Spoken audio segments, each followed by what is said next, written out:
नाज़रीन, असां हिन वक्त मौजूद आहियूं मटियारी पीर सरंदी मोहल्ला जे भरिसां क़ाइम बागड़ी कॉलोनी में, जिते जे रहवासियुनि जो चवणु आहे त असांखे राशन न मिली सघियो आहे। लॉकडाउन सबबि असांजा जेके बि मज़दूर दिहाड़ीदार नौजवान आहिनि उहे घरनि ताणी महदूद आहिनि।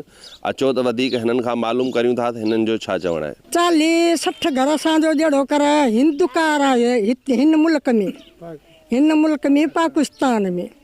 हाणे वासर जा ॾींहं अची विया आहिनि। बाबा असांजा बेरोज़गार पुट न्याणियूं पोड़ियूं पकियूं बुख उन में से वेठा आहियूं। असीं सरकार जी महिरबानी थिए त असांखे मिलियो कुझु बि कोन आहे।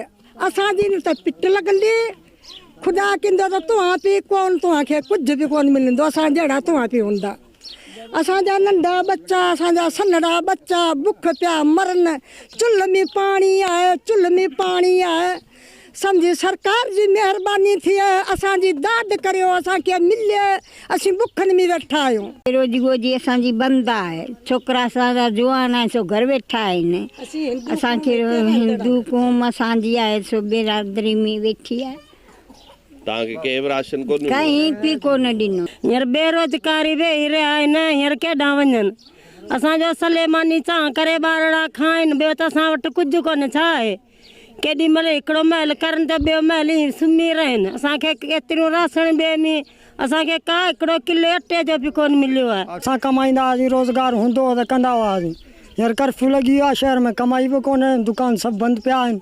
हिन करे असां बेरोज़गार थी वेठा आहियूं। घरनि में कुझु कोन्हे खाइण लाइ। वीचारा बेरोज़गार थिया वेठा आहिनि। न रेड़ा था हलाए सघनि, न दुकानदारी ते था वञी सघनि, न मज़दूरी ते था करे सघनि। असां सिंध सरकार खे ऐं वफ़ाक़ खे गुज़ारिश था करियूं त ॿेली असां ग़रीबनि ऐं मिस्किननि जो जेको खाइण पीअण जो दाणो पाणी हो उहो सरकार हूअं ई उनजे चए ते बंदि करे छॾियो आहे।